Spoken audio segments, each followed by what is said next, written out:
네, 안녕하세요. 네, 우리 2027년 공인회계사 1차 시험 대비 우리경영 아카데미 객관식 종합반 설명회 시작하도록 하겠습니다. 저는 우리경영 아카데미에서 재무회계 담당하고 있는 김한솔 회계사라고 하고요.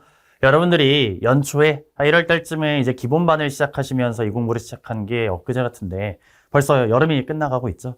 그래서 지금 이 시기에 앞으로 1차 시험 다가오는 객관식 공부 어떻게 할 것인가, 당장 객관식에 대한 강의 수강은 어떻게 할 것이며, 특히나 여름에 내가 어떤 학습을 했냐에 따라 예를 들면 심화과정 또는 연습서 과정을 일부 과목을 공부하신 분들 같은 경우 객관식의 강의 수강 또는 종합반 등록 이런 부분에 대한 고민이 제일 많은 시기인데요. 오늘 설명의 영상을 참고하셔서 우리경영 아카데미 설명의 객관식 종합반 어떻게 진행되는지도 참고하시고, 또 영상 말미에 그런 어떤 선택의 기준이 되는 부분에 대한 참고하실 만한 사항에 대해서도 제가 조언 드리니까 그런 부분 고려하셔서 의사결정하는 데 도움되시면 좋겠습니다. 예, 설명의 순서는 보시는 것처럼 이제 시험제도, 물론 응시 자격부터 1, 2차에 대한 시험 과목에 대해서 안내는 드리겠지만 어쨌든 1차 시험에 집중해서 우리가 좀 더 어떻게 준비해야 되는지, 빠진 요건 없는지 말씀드릴 거고요. 그 다음에 우리경영 아카데미의 과목별 선생님들 그리고 종합반의 일정 등에 대해서 순서대로 말씀드리겠습니다. 일단 첫째로 여러분들 알고는 계시겠지만 우리 시험 접수를 위한 사전 요건으로 두 가지, 학점 이수 그리고 이제 영어 성적에 대한 준비를 하셔야 되죠. 물론 이 부분에 대해서 이미 다 준비를 갖추신 분들도 있는데요. 매년 제가 이렇게 실제 학생분들과 상담하거나 할 때도 너무 안타깝게 매년 이 요건 충족이 안 되어서 시험 접수를 못 하시는 분들이 계십니다. 그러니까 예를 들면 영어 성적 같은 경우를 놓치시는 분들도 있지만, 예를 들면 내가 여기 보시는 것처럼 회계학, 경영학 등의 각 과목별로 몇 학점 이상 이수해야 된다, 이렇게 우리 학점 이수 제도 요건을 두고 있는데요. 여러분 금융감독원 우리 공인회계사 시험 홈페이지에 가보시면 각자의 대학교에서 수강하시는 또는 이제 학점은행 등에서 수강하신 과목이 이 각각의 이수 제도의 요건에 충족되는가에 대한 확인을 꼭 해보셔야 되는데, 예를 들면 어떤 분들은 이게 되겠지라고 생각을 하다가 시험 접수 일정이 임박해서야 사실은 이 요건이 충족되지 않았다는 걸 알게 되셔서, 그래서 이제 애초에 응시 자체를 못 하시는 분들도 매년 조금씩 나오게 됩니다. 아시다시피 우리 시험은 1년에 한 번뿐이기 때문에 이런 식의 1차 응시 기회를 이런 요건 때문에 놓치게 되면 굉장히 좀 타격이 크겠죠. 그래서 지금 미리 이런 내가 학점 이수 및 영어 성적에 대해서 준비가 갖춰져 있는가, 내가 수강한 그런 과목이 여기 금융감독원 시험 제도에서 설명하고 있는 과목과 일치하는가, 부족한 부분이라든가 하는 게 있다면 빨리 접수 전에 이런 부분에 대해서 빨리 해결하시는 것이 좋으니까요. 미리미리 좀 이렇게 확인해 보시면 좋겠습니다. 그래서 이제 학점 이수 및 영어 성적에 대해서 이와 같은 요건들을 미리 좀 충족시키실 필요가 있겠고요. 그 다음 이제 우리 1차, 2차 시험인데요. 어쨌든 우리 지금 객관식 종합반 이제 준비하시면서 1차 시험 합격이 눈앞의 목표이기 때문에 이 부분에 대해서 이미 아시는 분들도 계시지만 아직 좀 처음에 생소한 분들도 계시기 때문에 좀 더 상세히 제가 설명드리도록 하겠습니다. 일단 우리 1차 시험은 이제 2월 말, 보통 이제 일요일에 2월 말 일요일 정도에 하루 오전 오후에 걸쳐서 이렇게 3교시 동안 5과목에 대한 시험을 객관식으로 응시하게 됩니다. 그래서 이제 각 교시별로 1, 2교시는 2과목씩 시험 보게 되고요. 이제 마지막 3교시에는 회계학, 물론 이제 과목 안에는 재무회계, 원가관리회계, 정보회계 이렇게 3과목이 합쳐져 있는데, 그래서 이제 객관식 시험을 응시해서 매년 이제 최소 선발 인원의 몇 배 이런 식으로 2배 또는 2점 몇 배 이렇게 시험 전에 금융감독원에서 발표하게 되는데요. 상대평가다라고 이해하시면 되겠습니다. 그래서 상대평가다 보니까 매년 이제 소위 말하는 합격선, 커트라인은 약간의 변동은 있습니다만 보통은 이제 510점 만점에서 300점대 후반 내지는 이제 400점 이상이면 안정적으로 합격하는 것이고, 300점대 중반이나 후반에서 커트라인이 형성되는 게 대부분이기는 한데 그것은 매년에 약간의 차이는 있겠습니다. 물론 당연히 내가 잘 보면 잘 볼수록 더 안전하게 합격하게 되는 거니까 우리는 어쨌든 최대한 고득점을 하는 목표로 여러분이 공부하시면 되는데요.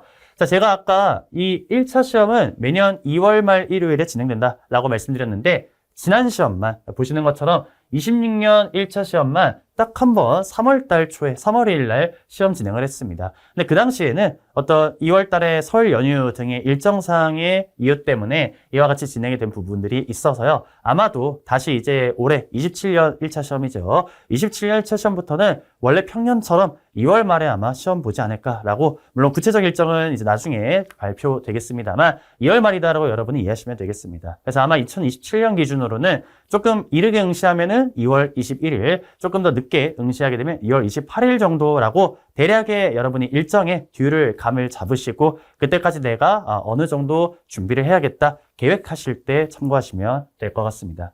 그래서 보시는 것처럼 말씀드린 그러한 커트라인 안에 합격하면 되는 것인데, 보시는 것처럼 이제 매 과목 4할 이상이니까 소위 말해서 꽈락이죠. 예를 들면 100점 만점에서 40점이 되지 못하면 나머지 총점상으로는 커트라인을 넘겨도 그런 꽈락이 있는 과목이 있는 경우 불합격으로 처리되기 때문에 어떤 특별히 모자란 과목 없이, 꽈락 없이 총점을 최대한 높게 해야겠다. 이런 식으로 여러분은 목표를 삼으시면 되겠습니다. 네, 그래서 지금 보시는 것처럼 1, 2, 3교시에 걸쳐 총 5과목 시험 본다 말씀을 드렸는데요. 여기서 1교시, 2교시 같은 경우는 2과목씩 시험 응시하게 되는데 이 과목 내에서, 그러니까 1교시, 2교시 내에서 과목 간의 풀이 순서는 정해져 있지 않습니다. 예를 들면 1교시에 나는 경제원론 문제를 먼저 풀고 그 다음에 경영학 풀겠다. 뭐 그렇게 바꾸셔도 상관없고요. 왔다 갔다 하면서 풀어도 상관은 없습니다. 제한된 시간 안에 저 2과목 각각에 대해서 여러분이 답안지 제출하시면 되는 거니까 앞으로 여러분이 모의고사 같은 훈련을 하실 때에도 각 교시별로 어떤 과목의 문제를 먼저 풀 것인가, 이런 식의 전략도 여러 번의 경험을 통해서 좀 터득해 가실 필요가 있겠죠. 각 교시별 과목과 그리고 이제 1차의 어떤 합격 제도에 대한 소개를 제가 간단히 드렸는데요. 그래서 이제 이 1차 객관식 시험 과목에 집중적으로 객관식 종합반에서 각 과목별로 여러분들이 선생님들이 진행하시는 이론의 안내, 그리고 이제 이론을 기반으로 한 문제풀이, 이렇게 이론 설명도 드리고요. 다만 어쨌든 문제풀이가 좀 중심이 되는 식의 수업들로 진행이 되고, 물론 각 과목별 설명에 대해서는 선생님들께서 앞에서 말씀드릴 건데요. 저희 우리경영 아카데미 이번 객관식 종합반은 주요 과목 몇 과목에 대해서는 여러분들이 선생님들을 과목 안에서 선택하실 수 있습니다. 예를 들면 보시는 것처럼 과목들 중에 재무회계 같은 경우 저를 선택하시거나 아니면은 김영덕 선생님 또는 최재형 선생님, 이렇게 이 선생님들 각각에 대해서 여러분들 강의 선택을 하실 수 있습니다. 내가 이전에 기본반 수업을 어떤 분 선생님 수업을 들었는가, 뭐 이런 것들 고려하셔서 참고하시면 되겠죠. 마찬가지로 세법 같은 경우 강경태 선생님, 주민규 선생님 중에서 또 재무관리 김민환 선생님, 지한소 선생님, 기업법의 정인국 선생님, 도정환 선생님 사이에서 여러분들께서 선택하시면 되고요. 다른 선생님들 같은 경우 전부 실강 수업 진행을 하게 되고, 김영덕 선생님의 재무회계 객관식 수업만 온라인으로 강의가 제공된다라는 점을 참고하셔서 결정하시면 되겠습니다.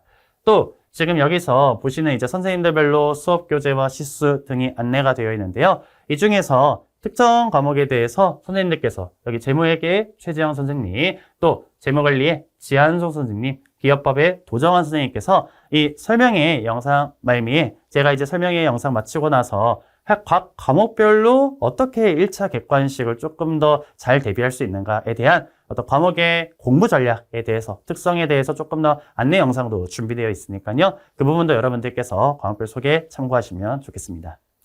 네, 그래서 다음과 같이 선생님들과 교재 확인하셔서 어떤 선택 가능한 과목에서는 어떻게 할 것인가에 대해서도 확인해 보시면 되겠고요.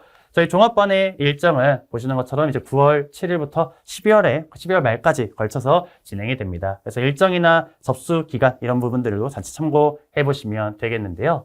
우리가 지금 1월 종합반부터 기본 강의 과정을 시작해서 보시는 것처럼 이렇게 이 가을부터 연말까지 진행하는 객관식 종합반의 1차 시험의 객관식 문제풀이를 위한 과정을 밟으시고, 그 다음 말씀드린 2월 말에 예정되어 있는 1차 시험 응시하시면 되겠죠. 또 우리 학원에서는 각 과목별로 선생님들께서 종합반 과정이 끝나고 나서도요, 특정 과목에 대해서 예를 들면 내가 좀 더 부족해서 보완하고 싶다, 또는 약간 짧은 기간 안에 빠르게 총정리를 하고 싶다라는 식의 필요가 있다면 1차 직전에 파이널 특강도 선생님들마다 과목별로 진행하고 있으니까요. 보통 11월, 12월 정도에 이제 전체 일정이 안내가 될 예정인데 그때 참고하셔서 활용하시는 것도 생각해 보시면 되겠습니다. 네, 그래서 저희 우리경영 아카데미 객관식 종합반 같은 경우에 이와 같이 여러분들께서 종합반을 수강하는, 그러니까 실강으로 학원에 등원하셔서 강의를 수강하는 식의 여러 가지 이점들을 좀 생각해 보실 수 있겠죠. 예를 들면은 당장 우리가 이제 학원에 나와서 공부하거나 했을 때 우리 이제 작년부터 저희 학원에서 근처 인근 식당에 이제 제휴를 맺어서 좀 더 이제 저렴한 가격으로 여러분들 식사 해결하실 수 있게 하는 이런 식의 부분들도 생각해 보실 수 있고요. 또 실제로 이런 객관식 종합반에 대해서 수강하실 때 되게 여러분들 중에 기본 종합반부터 시작하신 분들도 계시고 아니면은 기존에는 혼자서 집이나 스카이에서 공부하신 분들도 계실 텐데요. 보통 이 종합반 등록에서 가장 고려가 되는 부분 크게 두 가지 정도를 많이들 얘기하시는 것 같습니다. 첫째는 어쨌든 실강이 주는 어떤 분위기, 집중도, 면학 분위기에 대한 부분인데요.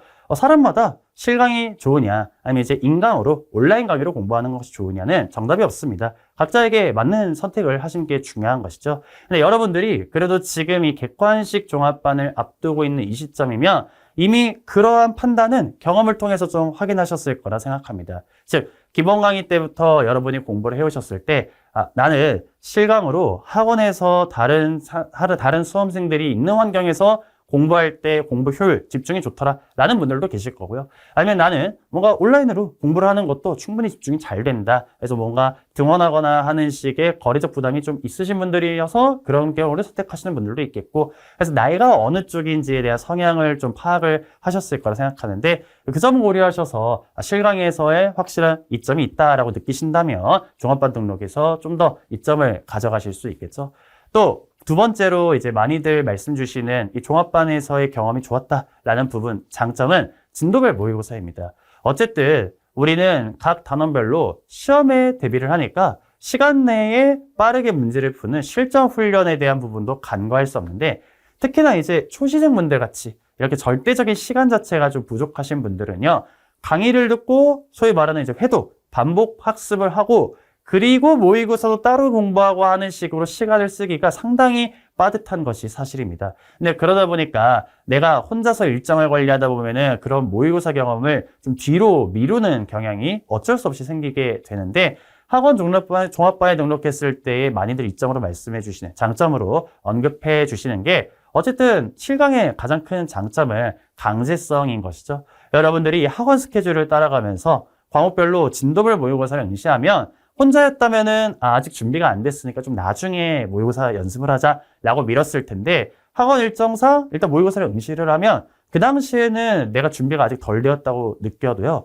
결국 지나고 봤을 때는 그때 꾸준히 모의고사를 보는 훈련을 하고, 그래서 오답 정리도 하고 실전에서는 이 정도로 시간의 압박이 있겠구나라는 경험도 미리 해보는 등의 내용들이 상당히 좀 도움이 되었다라고들 많이 말씀해 주시는 것 같습니다. 그래서 이와 같은 실강에서의 면학 분위기, 또 이 진도별 모의고사를 통한 강제성 있는 나의 학습, 실전 연습, 이런 부분들을 좀 고려를 하셔서 종합반 등록이 나에게 필요한 것인가, 어떻게 하면 내가 이 장점을 극대화할 수 있는 것인가 등도 좀 고려하시면 좋을 것 같습니다. 네, 이것으로 우리 2027년 공인회계사 1차 대비 우리경영 아카데미 객관식 종합반 설명회를 마치는데요. 제가 아까 이 객관식 종합반 개강을 앞두고 이 강의 수강을 어떻게 할 것인가에 대해서 각자의 입장마다의 좀 고려사항이 다르다, 고민이 다르다라고 말씀드린 바 있습니다. 근데 예를 들어서 지금 고민하시는 수험생분들 중에 예를 들면 초시생이신데 지금 이전에, 그래서 보통 우리가 여름 기간이라고 하죠. 예를 들면 6월, 7월, 8월 이 기간 동안에 내가 만약에 기본 강의 이후로 그 과목들에 대한 공부를 한 게 없다. 그러니까 기본 강의만 듣느라 이미 다 끝나버렸다. 좀 늦게 시작하셨거나 강의 속 듣는 속도 때문에 이 기본 강의만 공부하신 분들이라면, 그런 초시생분들이면은 그러면은 저는 객관식 종합반을 대체로 권장드리는 편입니다. 왜냐면 우리가 기본 강의를 듣고 나서 그 다음에 문제풀이 강의 하나 정도는 듣는 걸 제가 좀 권장드려요. 그러니까 예를 들면 심화 강의 도 듣고 객관식 도 듣고 연습서 도 듣고 이렇게 중복해서 듣는 것이 필수는 아닙니다만, 하나는 문제풀이 강의를 듣는 게 좋은 게, 그렇지 않고 처음부터 바로 혼자서 문제풀이를 하다 보면요, 시간이 오래 걸린다라는 비효율성도 이유가 있겠지만 자칫 잘못된 오개념을 쌓아갈 위험이 있습니다. 그러니까 내가 소위 말해서 해답을 보고 끼워 맞춘다라고 하죠. 이게 왜 이렇게 풀어야 되는지에 대해서 올바른 논리를 쌓아가야 되는데 그냥 답만 확인하면서 이래서 그런가 보다라는 사실은 잘못된 풀이 과정이나 논리를 쌓아가고 있는데 그 부분에 교정할 수 있는 기회가 없다는 거죠. 그래서 한 번은 문제풀이 강의를 수강하시면서 그런 교정 과정을 좀 거치시는 편이 좋은데 아직 기본 강의 이후로 한 번도 그런 문제풀이 과정을 밟지 않으신 초시생분들이면 그러면은 가급적이면 객관식 종합반을 등록하셔서 아까의 그런 강제성이나 등의 이점을 좀 더 가져가시는 걸 권장드리고요. 근데 그렇지 않고 만약 내가 재시생 이상이거나 또는 초시생분들 중에서도 객관식 종합반 개강하기 전에 7월이나 8월 이 기간 동안에 예를 들면 주요 과목인 회계나 세법, 원가 재무관리일 수도 있겠죠. 주요 2차 과목과 겹치는 과목에 대한 공부를 좀 어느 정도 선행학습을 해본 경험이 있다. 심화 강의를 듣거나 연습서 강의를 듣거나 이런 식으로 먼저 좀 선행 과목을 공부해 보신 있다. 그럼 이제 그런 분들 같은 경우에 내가 객관식도 종합반으로 강의 수강을 해서 공부해야 되는가에 대한 고민을 좀 하실 수 있는데 이 역시 정답이 다 정해져 있는 건 아니고 개별적인 상황을 고려하셔야겠지만 그때 제가 좀 판단하실 때 기준이 되는 참고사항을 하나 말씀을 드리면 그때 객관식까지 강의를 드릴 것이냐면요. 내가 여러분이 공부하신 그 선행 공부한 주요 2차 과목을 제외하고 나머지 1차 주요 과목들 있죠.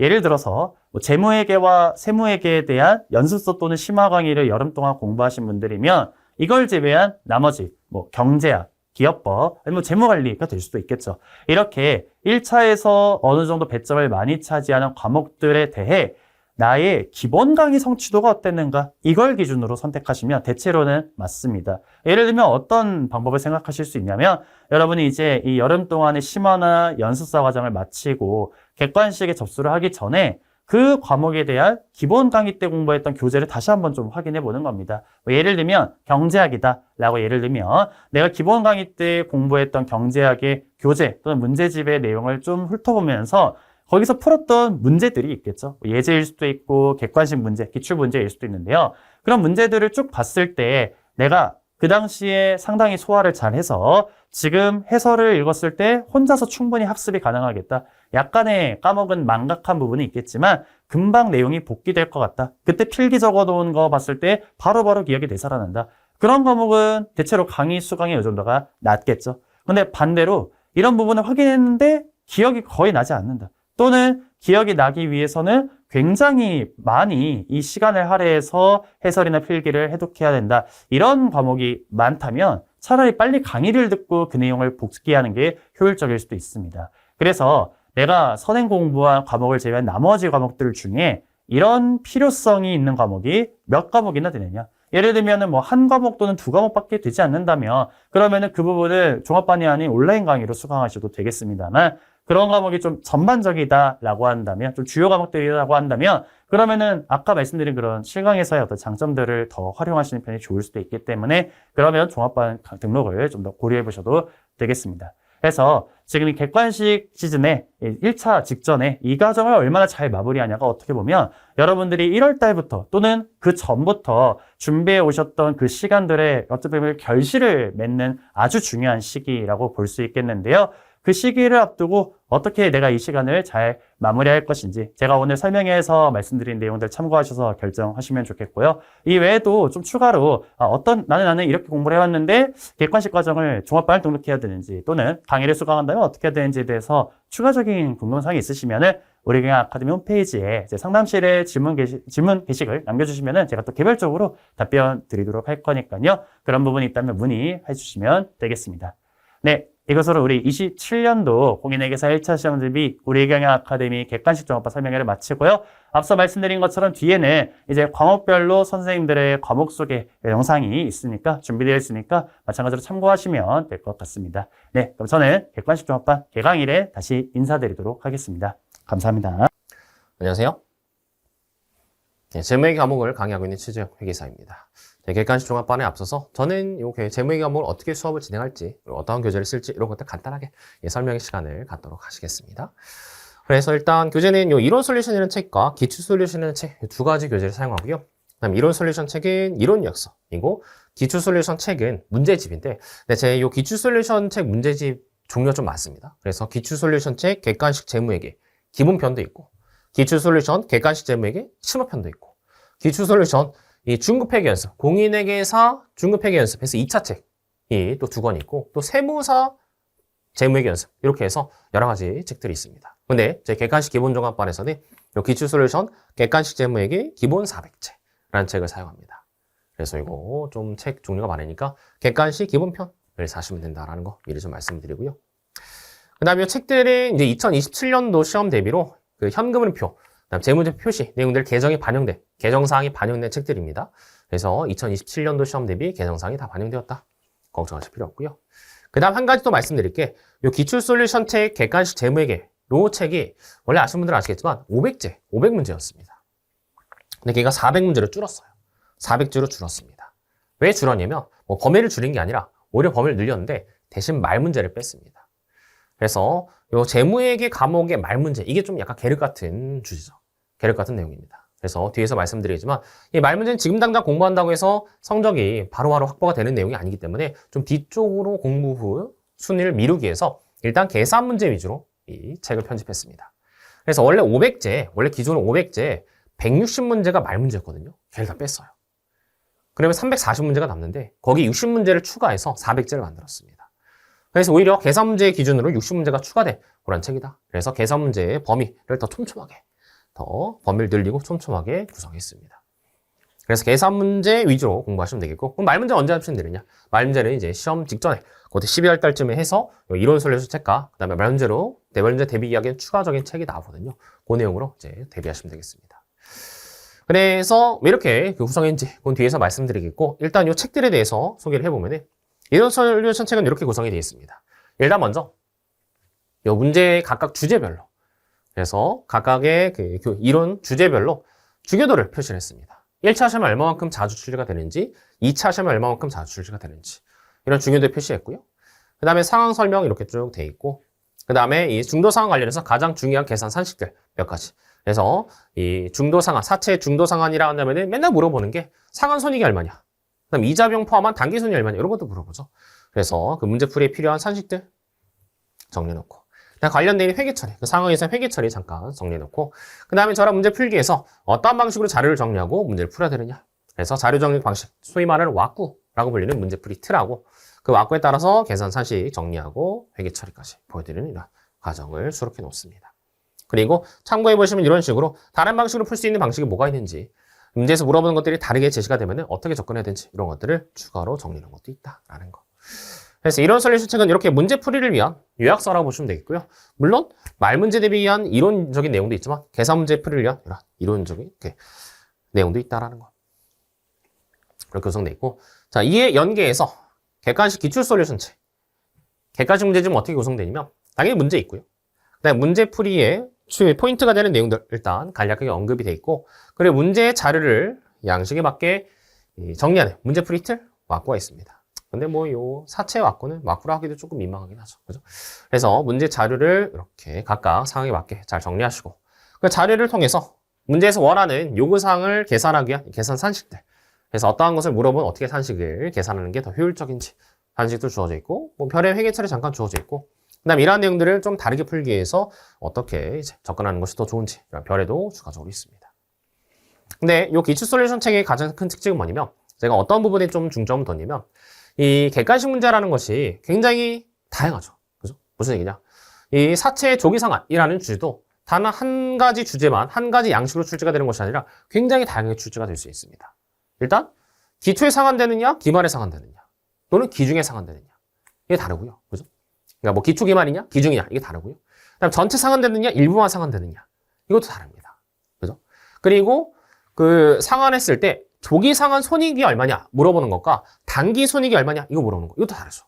그죠? 그래서 문제에서 자료가 제시되는 방식, 이 문제의 자료의 상황, 그리고 문제에서 물어보는 이 물음 여러 가지 것들에 따라서 이 계산하는 방식이 조금씩 다 다릅니다. 그래서 이러한 내용들을 다 아우르기 위해서 문제를 순차적으로 구성했습니다. 가장 기본이 되는 기초에 상환했을 때, 그때 뭐 공정가치를 직접 계산해야 된다. 기초에 상환했을 때 상환금액이 주어진다. 기중에 상환했을 때 상환금액이 주어진다. 기중에 상환했을 때 공정가치가 계산이 돼야 된다. 이러한 사항들을 확장시켜 나가면서 그 문제에 여러분들이 쓰는 문제풀이 틀을 어떻게 변형시켜서 이런 여러 가지 주제를 아우를 수 있을지를 공부할 수 있도록 문제를 구성했습니다. 그래서 기출 솔루션 책은 그냥 한 가지 주제에 한 가지 문제만 수록되어 있는 것이 아니라 그러한 다양한 사항을 대처할 수 있게 문제를 다양하게 구성했다라는 거. 그래서 예전에는 제가 이제 그냥 가장 어려운 문제 하나만 딱 집어넣어 놓고 이거 가지고 연습하면 다른 문제 풀 수 있겠지 이런 생각했는데 근데 그게 생각보다 쉽지가 않더라고요. 그래서 학생분들이 조금 더 순차적으로 단계별로 계단식으로 공부할 수 있게 그러한 기본적인 문제부터 차근차근히 공부할 수 있게 문제를 구성했다라는 거. 그래서 결국 최종적인 목표는 뭐냐면 그 해당 주제의 여러 가지 문제들을 다양한 문제들을 다 응용력을 발휘해서 풀 수 있게 내가 한 가지 가지고 있는 문제풀이 틀 그 문제풀이 과정만 가지고도 여러 가지 문제를 다룰 수 있게 문제를 구성했다. 단계식, 계단식 구성이다. 라고 생각하시면 되겠습니다. 그래요. 그래서 이러한 교재고요. 자, 일단 저희 회계사 1차 시험에 회계학 문제가 50문제, 그 중에 재무회계가 35문제인 건 아시죠? 그죠? 35문제 중에서 중급회계가 25문제, 25분까지, 고급회계는 35분까지, 10문제. 이 비중을 아실 겁니다. 근데 계산문제와 말문제 비중 보시면은 계산문제가 25문제, 말문제도 10문제. 그래서 25씩, 25씩 똑같습니다. 특이하죠, 그죠? 그래서 이 말문제 비중이 10문제. 결코 적다고 볼 수는 없는 비중이긴 합니다. 근데 이 말문제 10문제를 맞추기 위해서 공부해야 되는 양이 거의 계산문제 공부 양과 비슷하기 때문에 너무나 비효율적이에요. 그래서 말문제 10문제 맞추려면 공부를 너무 많이 해야 되고 그리고 그 공부한다고 해서 머릿속에 남아있는 것도 아닙니다. 너무나 휘발이 잘 돼요. 그래서 말문제는 휘발성이 너무나 크고 미리 공부해도 남는 것이 없기 때문에 시험 직전에 몰아쳐서 공부를 하시는 게 더 효율적입니다. 지금 공부해봤자 필요가 없어요. 그래서 저희가 지금 이 9월달 객관식 종합반 시작할 때는 그때는 뭐부터 중점을 두셔야 되느냐? 당연히 계산 문제부터 하셔야 됩니다. 왜냐? 일단 계산 문제 틀을 잘 잡아놓으시면은 그 계산 문제를 잡아놓은 틀 가지고 여러 가지 문제를 다 고루고루 공부할 수 있기 때문에 확정성이 좋아요. 하나의 문제풀이 틀을 가지고 하나의 문제만 푸는 것이 아니라 하나의 문제풀이 틀을 가지고 여러 가지 문제를 다 응용해서 풀 수가 있기 때문에 확정성이 좋고 즉 한 문제 공부를 하면서 여러 가지 문제, 대여섯 문제를 다 대비할 수가 있습니다. 그래서 이렇게 한번 그 틀을 잡아놓으면 그러면 나중에까지 여러 문제를 다 맞출 수 있는 기본 체력, 기초 체력이 된다고 보시면 돼요. 그래서 얘는 휘발성도 낮고 하나의 주제 가지고 여러 가지 문제를 대응할 수 있기 때문에 여러분들 그 문제를 풀 때 점수를 딸 수 있는 좋은 이제 전략이 될 수 있다. 근데 말 문제는 그렇지 않다라는 거. 말 문제는 하나 공부하면 그 한 문제 맞추는 겁니다. 2개 공부하면 2개 문제 맞추는 거예요. 그래서 너무나 효율성이 안 좋다. 휘발성도 크다. 그래서 초반엔 요 녀석을 집중하기 위해서 계산 문제 400제, 그 책이 계산 문제로만 구성이 되어 있습니다. 그럼 어떻게 공부하셔야 되느냐? 자, 저희가 이 문제를 풀 때, 계산 문제를 풀 때 어떻게 접근하셔야 되냐면 일단 그냥 문제 풀고 답 맞추고 끝이 아닙니다. 자, 말씀드려보니 일단 문제를 풀면서 무슨 단위를 무슨 주제인지 바로 파악하셔야 돼요. 금융부채의 조건 변경이냐, 중도상환이냐 이런 것들을 바로 파악할 수 있으셔야 됩니다. 파악하셨으면 내가 그 문제를 풀기 위해서 어떤 문제 풀이를 틀을 썼었지? 그 문제 풀이 틀이 무엇이었었지? 라는 것이 바로 인출이 되셔야 됩니다. 그래서 조건 변경이다 라고 한다면 그 현재가치 계산하시고 그 다음에 그 새로운 미래연금 현재가치 계산하신 다음에 조정해서 실적인 조건 변경인지 아닌지 이런 것들을 판단하는 그러한 그 문제풀이 과정이 바로 인출이 되셔야 돼요. 그 다음 세 번째 하실 것은 그 문제풀이 틀을 사용해서 자료를 정리하면서 자료에 변수가 없는지 특이사항은 없는지 이런 것들을 체크하셔야 됩니다. 그래서 이 문제풀이 틀에 자료를 정리하면서 문제를 읽어 나가시고 문제를 파악하셔야 된다. 그 다음 최종적으로 문제에서 요구하는 요구사항을 계산을 하시면 됩니다. 근데 그 계산하실 때 필요 없는 자료들 다 뭉뚱그려가지고 막 계산하는 것이 아니라 딱 정확히 그 요구하는 자료만 계산하기 위해서 핀포인트로 딱 송곳으로 찌르듯이 계산을 하셔야 됩니다. 가장 효율적으로, 가장 효과적으로 이런 계산을 할 수 있으셔야 돼요. 그러기 위해서는 이 과정들이 다 무르르듯이 그냥 마치 의식적으로, 그러니까 무의식적으로 바로 무르르듯이 튀어나와야 됩니다. 이게 바로 계산 문제 공부예요. 그렇습니다. 그래서 여러분들이 문제 푸실 때 집중하셔야 되는 것은 뭐냐면 단순히 문제 풀었을 때 맞았다. 아, 그럼 나 이거 아는 문제다. 틀렸다. 모르는 문제다. 이게 아니에요. 내가 어떠한 단계에서 어느 부분이 부족해서 틀렸는지, 어떠한 단계에서 어느 부분이 부족했는데도 불구하고 맞췄는지, 내가 어느 단계에서 무엇이 막혔는지를 정확히 파악하고 계셔야 됩니다. 그래서 문제 틀려도 괜찮아요. 틀려도 괜찮은데 근데 틀린 이유가 내가 이 자료 정리까지는 잘했는데 계산기 잘못 쳐서 틀렸다. 이런 거를 파악하고 고칠 수 있으면 그거는 실력을 향상해서 합격할 수 있는 그런 그 상태인 겁니다. 또는 내가 이 문제 프리틀 인출을 잘했는데 자료 정리하다가 이 문제의 자료를 정리하다가 이게 7월 1일 취득인데 잘못 생각해서 1월 1일 취득으로 잘못 썼다. 10% 이제를 써야 되는데 8% 잘못 썼다. 이러한 그 자료 정리 과정에서 내가 이 문제풀이 틀에 자료를 잘못 쓴 것을 파악할 수 있으면 그것만으로 개선의 여지가 있고 합격할 가능성이 충분히 있다는 겁니다. 근데 그렇게 하나하나 단계별로 공부하는 것이 아니라 계산기 어떻게 막 비벼보니까 맞았네? 틀렸네? 이런 식으로 공부하게 되면 나중에 개선될 여지도 없고 플러스 자기가 본인이 알던 문제풀이 틀을 가지고 다른 문제들을 확장해서 응용해서 풀 수 있는 실력이 안 됩니다. 그게 안 돼요. 그래서 반드시 이 순서대로 문제를 푸는 공부하셔야 되고 그 단계에서 어느 단계에서 막혔는지를 파악하는 공부를 하셔야 됩니다. 단순히 맞고 틀리는 게 중요한 게 아니다라는 겁니다. 그래서 이러한 문제풀이 실력을 기르기 위해서 저는 어떻게 수업을 진행할 거냐. 일단 말씀드린 것처럼 선별적으로 수업을 구성합니다. 말 문제 뒤로 계산 문제 먼저. 계산 문제도 다 푸는 것이 아니라 계산 문제 중에서 중요한 주제들. 그래서 A, B, C, D 주제 아까 나눴던 거 보셨었죠? 중요한 주제 위주로 해서 먼저 기초적인부터 단계별로 천천히 구성을 진행합니다. 그래서 기본부터 종합 문제까지 또 심화 문제까지 해서 여러분들의 실력을 확장시켜 나갈 수 있게 그 교재가 구성이 되어 있고요. 그리고 저희가 수업 시간에 제가 해설을 하는데 근데 그 해설을 할 때 단순히 쭉쭉쭉 풀고 이렇게 푸시면 되는 이게 아니에요. 제가 문제를 읽으면서 이 과정을 그대로 보여드릴 겁니다. 문제를 읽으면서 이 문제에 어떤 문장을 가지고 이 주제 파악하셔야 되고요. 그래서 이 주제면은 내가 어떤 문제 풀이틀을 써야 된다라고 연상이 되셔야 되고요. 그리고 그 문제 풀이틀에다가 어떠한 자료들을 정리하면서 특이사항 뭘 파악하셔야 된다. 이런 것들. 그리고 자료 다 정리한 다음에 그 문제 풀 때 어떠한 계산기, 어떠한 그 계산 방식을 통해서 계산기 쳐서 문제를 풀어야 되는지, 어떠한 산식을 써야 되는지까지 그 문제풀이 과정을 그대로 보여드리는 방식으로 수업을 진행할 겁니다. 찍찍찍 쓰고 정답 쓰고 맞죠? 이게 아니다라는 겁니다. 그래요. 그래서 여러분들도 그 수업을 들으시면서 정답을 맞추고 끝이 아니라 그 풀이 과정을 습득하는 방식으로. 그래서 여러분들께 고기를 잡아드리는 것이 아니라 고기를 잡는 방법을 알리는 방식으로 수업을 진행하겠다는 겁니다. 단순히 맞추는 게 중요한 게 아니에요. 문제풀이 과정을 익히는 게 중요한 겁니다. 그게 계산 문제 공부다라는 걸 계속 말씀드리는 거고요. 그렇습니다. 그래서 이렇게 저희 수업 시간에 이런 식으로 진행을 할 것이다. 그럼 이제 또 드는 의문이 뭐냐. 자, 계산 문제는 기초 솔루션 책으로 다 커버가 될 겁니다. 근데 이 말 문제 어떻게 하느냐.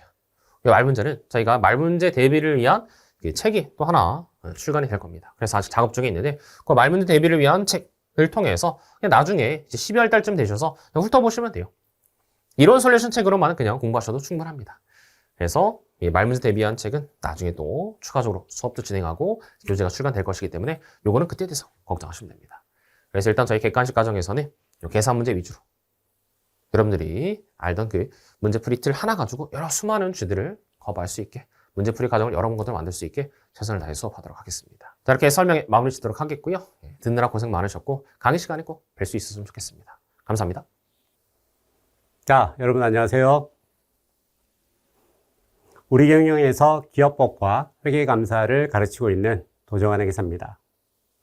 자, 기업법 강의 내용과 관련해서 먼저 질문으로 시작해 보겠습니다. 여기 질문이 있는데요. 1차 시험의 당락은 어느 과목에서 결정될까요? 바로 기업법입니다. 왜냐? 일단 누구나 열심히 노력만 한다면 95점을 이상을 받을 수가 있습니다. 그리고 난이도가 굉장히 일관되어 있습니다. 일관되게 쉽다라는 것이죠.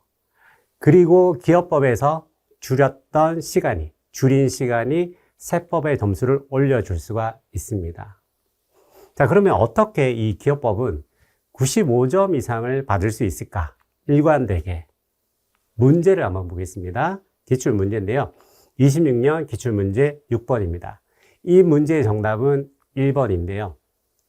자, 이 선지가 어디서 나온 거냐? 이 조문에서 나왔습니다. 똑같죠? 조문의 내용이 똑같고 요 단어 하나만 바꾼 거라는 거죠. 그래서 기업법의 대부분의 선지는 이 조문의 바꿔치기입니다. 그래서 여러분들이 이 조문에 익숙해지면 쉽게 정답을 골라낼 수 있을 뿐만 아니라 굉장히 빨리 문제를 풀어낼 수 있다는 거죠. 왜냐하면 조문에 익숙해져 있다는 것은 이미 선지에 대한 구성에 익숙해져 있다라는 겁니다. 그래서 여러분들이 고득점을 얻으려면 뭘로 해야 된다? 조문별로 공부를 해야 된다라는 뜻입니다. 그래서 이번 강의에 사용되는 문제집은 조문별 객관식 문제집이고요.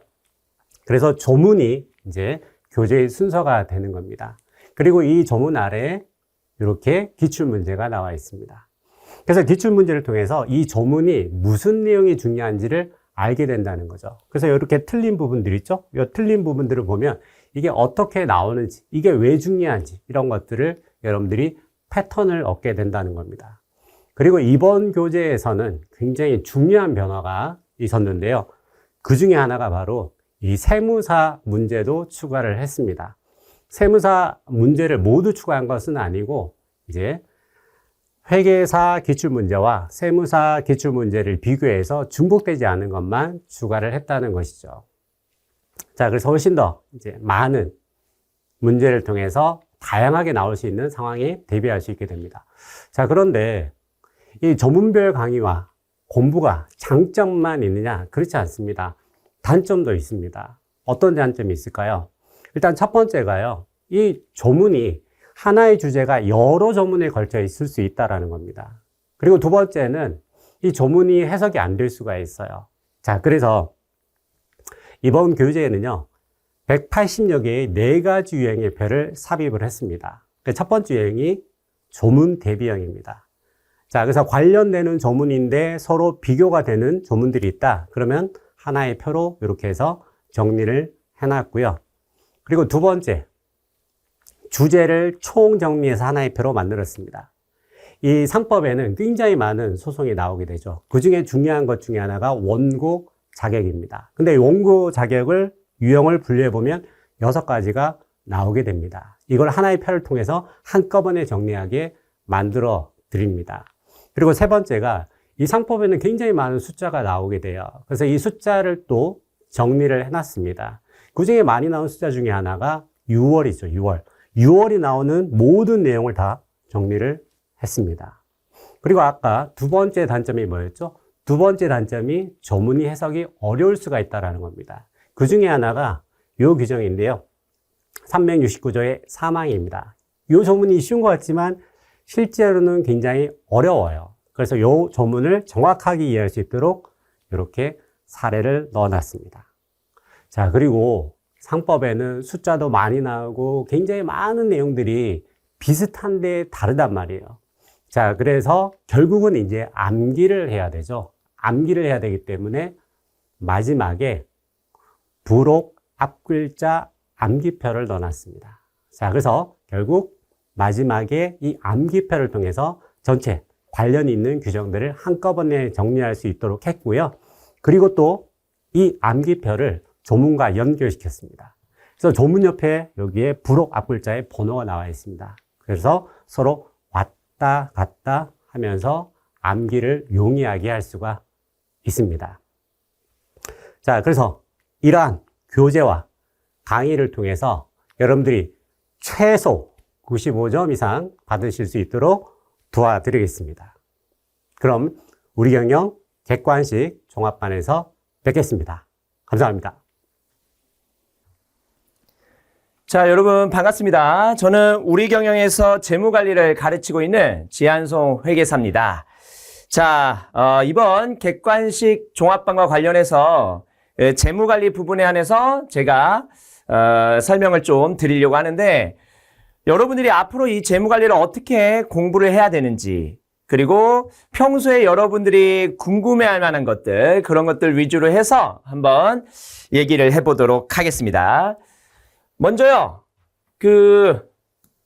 교재는 요 14판 개정판으로 진행이 됩니다. 김민환 선생님이 집필하신 이 객관식 재무관리 교재로 강의를 진행하는데, 13판으로 들어도 되냐? 힘들 겁니다. 문제의 수가 좀 많이 늘어났기 때문에 13판으로 14판 강의를 듣는다? 그건 힘들 거고, 14판 교재로 수강을 하셔야 된다. 14판 교재로 뭐 과거 강의를 듣는 거는 큰 무리는 없을 것 같습니다. 가장 베스트는 각 교재로 강의한, 각각의 판으로 강의한 그 강의를 수강하시는 것이 가장 좋지만, 뭐, 최신 교재로 과거 강의를 듣는 것까지는 그래도 괜찮을 것 같습니다. 그런데 다시 한번 말씀드리지만 13판 교재로 요 강의를 듣는 거는 좀 힘들 수 있다. 그 점을 일단 말씀을 드리고, 그 다음에 객관식 강의가 뭐 재생 객관식이 있고, 그 다음에 여기 일반 객관식 강의가 있는데, 재생 객관식 강의는 재생 때 들으시면 되고요. 요거는 초시생 위주로, 그리고 재생 중에서도 나는 초시나 다름이 없다. 준초시다. 그래서 초시생이 듣는 것이 가장 좋다.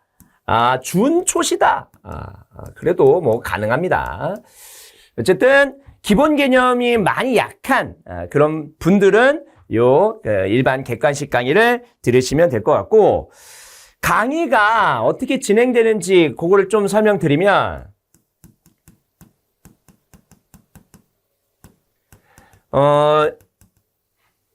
별도의 유인물이 나갈 겁니다. 요약 정리 노트 그런 유인물이 나갈 거니까 그 유인물로 내용을 좀 정리하셔도 되고, 아니면 이 객관식 교재 내에서도 내용이 정리되어 있으니까 그걸로 공부하셔도 되고, 어쨌든 그 유인물은 제가 PDF 파일로 올려드릴 거니까 그걸로 여러분들이 공부를 하셔도 상관이 없다. 그리고 문제 풀이와 관련해서는 제가 두 단계로 좀 나눠요. 그래서 스텝 1, 2라고 할까요? 자, 스텝 1에는 개념 설명 드리고, 그 다음에 문풀을 하는데, 문풀 중에서 좀 필수, 시험에 좀 많이 나오는, 자주 나오는 필수 문제 위주로 문풀 강의를 진행을 하고요. 그 다음에 다 끝나면 우리가 재무관리가 24문제 나오잖아요. 24문제 중에서 한 18문제는 커버할 수 있을 것 같아요. 그러면 나머지 6문제 중에서 한 4, 5문제, 그거는 요 스텝 2 강의인데, 요거 끝나고 바로 이어서 좀 심화 문풀을 할 거예요. 우리 객관식 문제가 제가 제 나름대로의 기준으로 분류를 한 겁니다. 이거는 필수다, 이거는 심하다. 그거는 제가 뭐 작년에도 진행하면서 분류를 했지만, 뭐 개정판이니까 새롭게 분류를 해야겠죠? 그런데, 하다 보면 여러분들의 눈빛을 보고, 여러분 눈빛이, 요거는 좀 뒤로 넘겼으면 좋겠다라는 눈빛이 보이면은 요거는 요 심화 문제로 간주하고 뒤에서 제가 풀어드릴 겁니다. 그래서 이렇게 두 단계로 나눠서 공부하니까 여러분들이 나는 다른 과목도 열심히 공부를 해야 돼 해서 요거까지는 못 간다. 나는 한 18문제만 커버하겠다. 라고 하시는 분들은 여기까지만 들어도 큰 무리는 없을 거다. 그래서 여러분들의 공부의 부담을 좀 줄여주기 위해서 이렇게 나눠놨고요. 요 심화 문제는 내가 재무관리에서 고득점을 하겠다. 라는 분들만 여기까지 들어주시면 되겠습니다.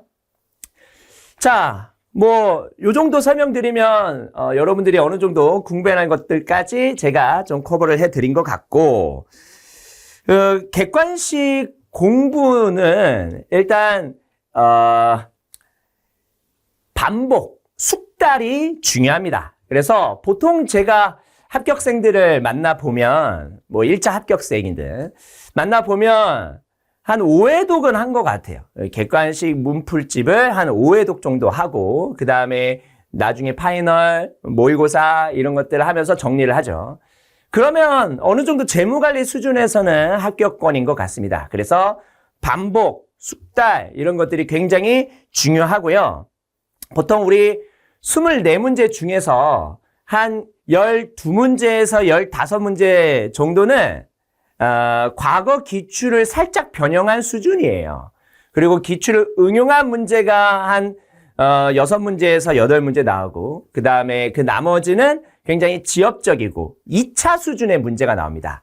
그래서 연습서까지 공부를 하셨다면 그러면 뭐 24문제를 다 건드릴 수 있고, 만약에 여러분들이 연습서를 공부하지 않았다면 24문제를 다 건드리는 거는 이 객관식 강의에서도 쉽지 않아 보입니다. 최대한 노력을 하겠지만 그래도 쉽지 않아 보여요. 제가 요 심한 문제에서 2차 수준의 강의까지, 2차 수준의 문제까지 한번 우리 교재에 있는 문제 한해서 제가 풀어드릴 건데 쉽지는 않다라는 거.